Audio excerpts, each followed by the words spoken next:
Donc, à Kadosh Venirba, nous reprenons la suite. On avait fait une première introduction de Orot HaMilchama, c'est-à-dire les lumières de la guerre du Rav Kook. Et nous allons maintenant rentrer dans le vif du sujet, dans le texte, au Perek Aleph, et nous allons essayer de traduire.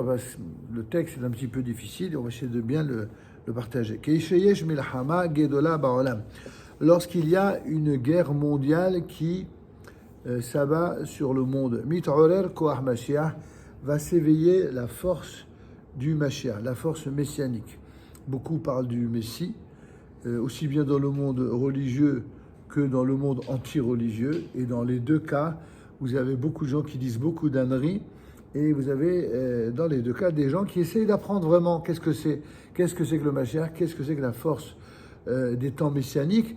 Évidemment, le Talmud abonde d'explications, notamment dans Masechet Sanhedrin, dans le traité talmudique Sanhedrin, au dernier verset, au dernier chapitre qu'on appelle le Perek HaChelek, mais également dans Ilchot Melachim, les lois relatives aux rois d'Israël et à leur guerre. C'est intéressant de voir que le Rambam, le Maïmonide, a intitulé ces lois relatives aux rois d'Israël et à leur guerre, comme pour nous rappeler justement que le rôle des rois d'Israël et plus encore le Mashiach, c'est ce qui fera l'objet d'une halakha particulière, eh bien, l'un de ses premiers devoirs, c'est précisément de mener les guerres contre les ennemis d'Israël. Je referme cette parenthèse, et donc, plus pour nourrir ce que dit le Rav Kook ici, à savoir que lorsqu'une guerre se produit dans le monde, on l'avait déjà dit en introduction, que cela a été décidé depuis le Rosh Hashanah qui précède, et cette façon que Dieu a de décider quand cette guerre va éclater ou non, eh bien, c'est pour faire avancer la force messianique. Aet Zamir Higia, ainsi que le dit le texte dans Shir HaShirim, le temps, n'est-ce pas, pour le chant est arrivé. Le chant ici, vous savez qu'en hébreu moderne, un rossignol, ça s'appelle un zamir aussi, puisque sa particularité, c'est de chanter. Mais dans le texte ici, dans Shir HaShirim, le texte fait référence au moment où il y a un chant divin qui va se produire dans le monde et qui va produire une force qui est celle de la force messianique. Zman Hadithim.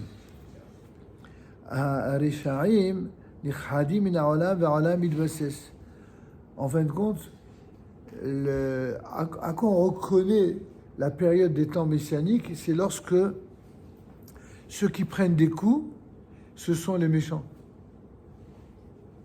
Plus les méchants payent le mal qu'ils font dans le monde, et bien plus on sait que les temps messianiques sont dans une réalisation effective. D'ailleurs, l'un de mes maîtres me disait toujours que pour quelle raison la plupart des antisémites sont toujours contre la guerre. Pourquoi la plupart des antisionistes, eh bien, ils attendent toujours qu'Israël se défende pour faire des appels à la paix. Ce n'est pas par hasard. C'est parce que lorsque Israël réalise exactement ce que Akadosh Baruch Hu attend de lui, à savoir de veiller à ce que le mal soit combattu, eh bien, c'est quelque chose qui effraie toutes les nations qui veulent empêcher Israël d'exister. Et de la même manière que la cause dite palestinienne est très souvent une instrumentalisation, un bluff, comme le disent certains, pour empêcher Israël d'exister. D'accord ? Quand on veut absolument imposer à Israël une population dont la seule et unique volonté, c'est de prendre la place du peuple juif sur sa terre et de massacrer jusqu'au dernier juif. Alors si on soutient une cause pareille, ça vous donne immédiatement à qui on a affaire. Alors tout cela, toutes ces forces contraires et surtout toutes ces forces négatives, eh bien ça c'est la partie qui est visible de l'iceberg. Mais la partie qui est moins visible, mais que les gens qui ont la Emouna savent identifier, c'est qu'en fait, on est vraiment dans une logique messianique. Maintenant, il faut comprendre qu'est-ce que ça signifie, la logique messianique. La logique messianique, c'est lorsque les Rishaim, les mauvais payent, lorsque les mauvais tombent. Vers Olam Idbasses. Et dès lors, le monde eh bien, reprend ses droits, reprend son assise, reprend sa force de vie.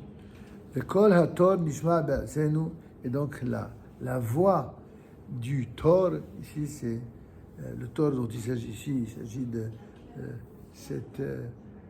cet oiseau annonciateur de la délivrance, eh bien, il est entendu dans notre pays, dans notre terre.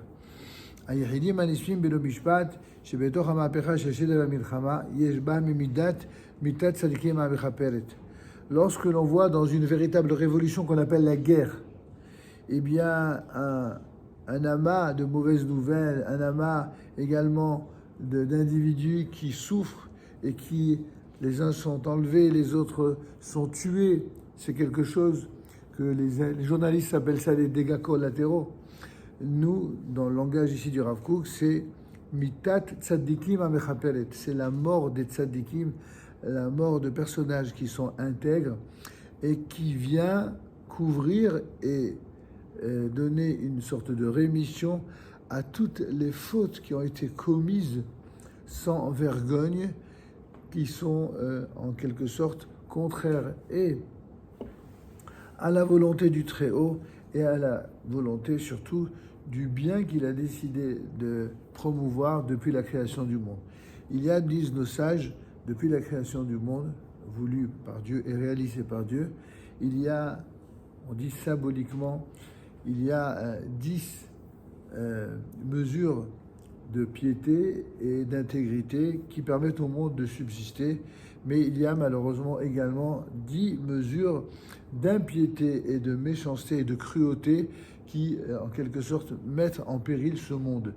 Et donc, pourquoi Dieu a-t-il créé son monde en 10 paroles? Pour donner 10 fois plus de récompenses aux tzadikim, aux personnes intègres, grâce auxquelles le monde résiste vraiment, la vraie résistance, pas celle qu'ils autoproclament résistants pour faire du mal. Et il y a au contraire 10 mesures de châtiment que Akadosh apporte sur le monde, justement pour faire payer ceux qui mettent, qui en quelque sorte compromettent l'équilibre du monde. Et donc, lorsqu'il y a des pertes que certains appellent collatérales, nous, on appelle ça mitat tzadikim amechaperet, c'est-à-dire la mort des tzadikim qui vient apporter une couverture et une rémission à tous les désordres qui ont été produits par les Rishaim dans le monde. Olim hem lema'ala beshoresh hachaim. Et ces tzadikim vont monter vers Akadosh Baruch Hu, au plus haut niveau des cieux, et être rattachés au shoresh hachaim, à la racine même de la vie. Et